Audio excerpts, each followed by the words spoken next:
The Transatlantic Slave Trade from 1441 to 1888 by Rachael Bennett. The transatlantic slave trade took place across the Atlantic Ocean from the 16th to the 19th centuries. The vast majority of those enslaved that were transported to the New World, many on the triangular trade route, were West Africans from the central and western parts of the continent, sold by West Africans to Western European slave traders or by direct European capture to the Americas. Slave institutions came to be more prevalent during the time of the Islamic slave trade. The Islamic State of North Africa continued the tradition of slave trafficking with the Mediterranean world and even increased that traffic by importing slaves from Sudan, the Horn of Africa, and the East African coast. They did, however, take fewer slaves from Africa as compared to from Eastern Europe and Central Asia. Both Mediterranean Christian and Islamic people used or had slaves, being mostly Greek, Bulgarian, and Black Sea Tartar, but this count also included some Africans. The Portuguese were the principal slave carriers throughout ancient early history. Portuguese expansion began on the southern coast of West Africa, where they took part in kidnapping raids, bringing several Africans back to Portugal. They then realized they could create relations with local African kings so they could observe the lands and natural resources, letting them gain intelligence on Muslim activity. They soon became active in expeditions in search of gold, slaves, and profitable trade routes. These Portuguese saw the New World as land to exploit and the native people as possible slaves. They later monopolized the outward flow of imported slaves in the New World.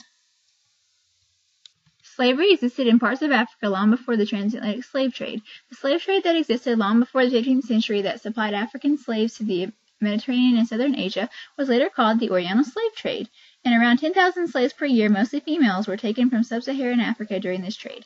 A later slave trade that was Afro-European and can be traced to at least the 13th century was later known as the Occidental slave trade, and it took place between 1451 and 1870. It was proved to be the most profitable workforce for sugar production labor. Native Americans were originally the main slave base in the transatlantic slave trade, but they were eventually killed off by conquest and the diseases, so masters were forced to look elsewhere for laborers. The search for new slaves from West and Central Africa began with Portuguese and Spanish, and then the Dutch, French, and English followed. Because of this new need for replacement laborers, the transatlantic slave trade wasn't a complete product of racism, but more a result of the economic needs of colonial powers. The goods to be exchanged started out as gold dust, firearms, beads, and alcohol, and then it evolved to more of a monetary exchange. This exchange drained human beings in exchange for mere monetary profit. The potential wealth and profit to be made from having slaves led to the triangular trade between Europe, Africa, and the Americas. The demand for labor in the New World stimulated a profitable trade that consisted of three parts around the world. First, Europeans sent manufactured goods to Africa, where they were exchanged for slaves. Secondly, the slaves were then shipped to the Caribbean and Americas, where they were sold for cash or bartered for sugar and molasses. Thirdly, the ships finally returned to Europe loaded with American raw materials. Africans were typically the ones who captured the selected slaves to be sold, and then they would prepare them to be shipped overseas. The specific societal group leading the capture were known as African middlemen. They were typically wealthy merchants who had connections to set up the slave movement. The middlemen were rounding up slaves in groups of 1, 2, and 300 for sale to the increasing number of European vessels arriving in designated coastal ports. Europeans aided these tribes by giving them weapons so their captures would be easy. Slaves that were captured and purchased in the African interior were often held in confinement for months. Some were exposed to diseases such as smallpox, yellow fever, and other deadly diseases. The Middle Passage was the portion of the slave's journey that involved the immense packing of Africans into and onto dangerous and unhealthy ships that would be taking them across the Atlantic. About 9 to 15 million Africans went on the voyage of the Middle Passage, and between 3 and 5 million died before they even reached American soil. The Middle Passage was the bottom leg of the triangular trade. It brought slaves from Africa to the Americas. Crews attempted to keep as many slaves alive as possible to maximize profits, but some slaves refused to eat, and sick slaves were thrown overboard to prevent the spread of infection.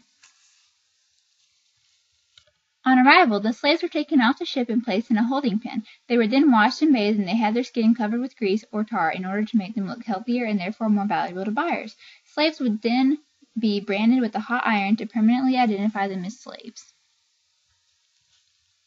After the slaves were cleaned up, they were then sold to the highest bidders at auctions. Buyers would physically inspect the slaves, and one of the indicators they paid close attention to was their teeth so they could determine how old the slave was. Auctioneers would also have slaves perform various acts to demonstrate their physical abilities.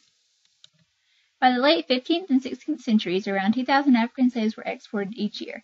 By the end of the 1780s, 88,000 African slaves were exported each year. Towards the end of the transatlantic slave trade, an average of 12 million Africans were transported to the Western Hemisphere. Another 4 million died, either resisting capture or during captivity during arriving at their final destination. Most African slaves were sentenced to plantations in the tropical or subtropical regions of the Western Hemisphere. The original plantation was established by the Spaniards, with the main predominant crop being sugar. One main force that contributed to the spread of slavery in Brazil and the West Indies was sugar cultivation. Only slave labor could fulfill the worker requirement for the profitable sugar plantations.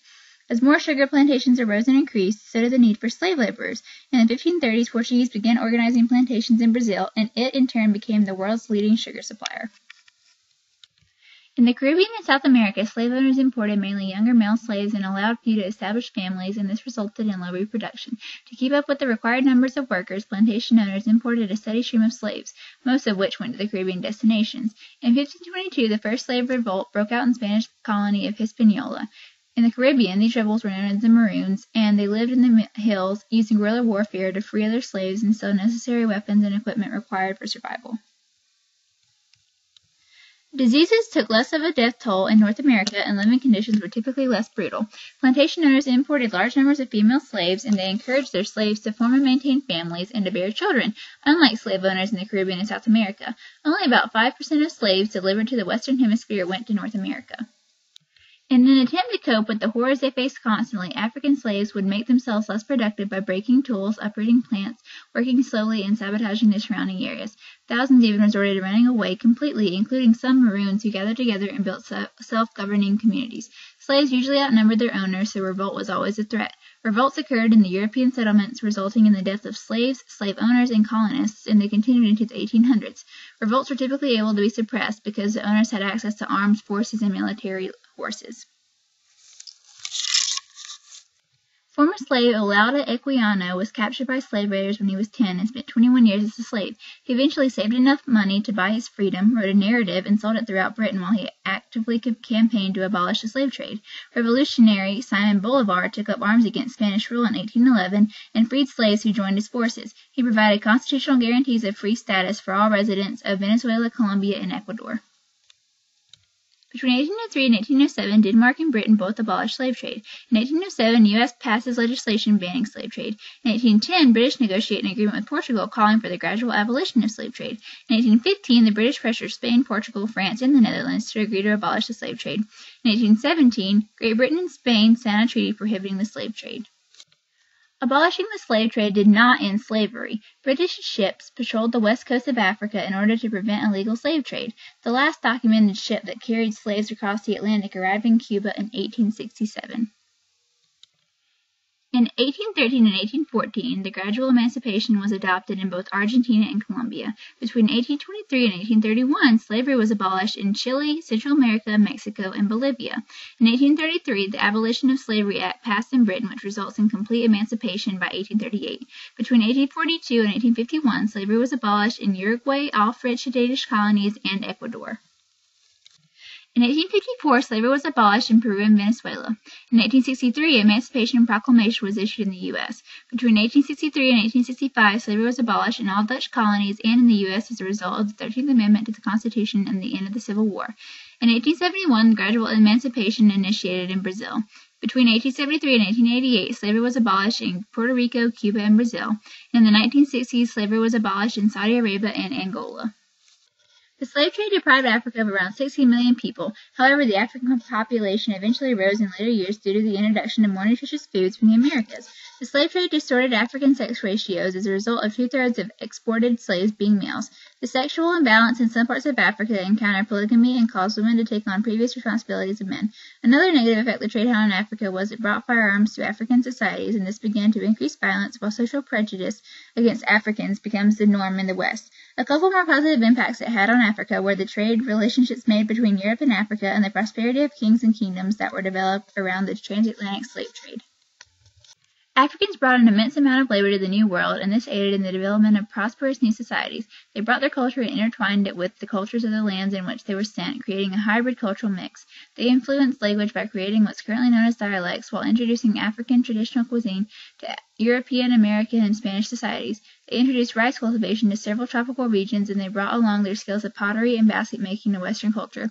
One last contribution they made was intertwining African Christianity to Western Christianity by relying on African traditions such as drumming, dancing, and worshiping deities. Some believe that slave trade was a major reason for the rise of commercial capitalism and the Industrial Revolution.